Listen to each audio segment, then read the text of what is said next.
ছেলেটা কিছুতেই চাকরি পাচ্ছিল না, দিনের পর দিন হতাশ হয়ে পড়ছিল।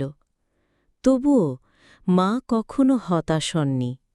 প্রতিদিন রাতের শেষ প্রহরে তাহাজ্জুদের সময় উঠে মা কাঁদতেন, দোয়া করতেন, হে আল্লাহ, আমার সন্তানের কপাল যেন খালি না থাকে।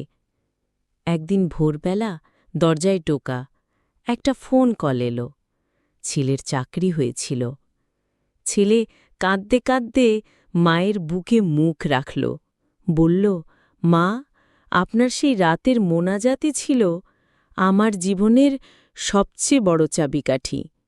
মায়ের দোয়া কখনো খালি যায় না। যদি মা বেঁচে থাকেন, তার পায়ের নিচে জান্নাত খুঁজে নাও।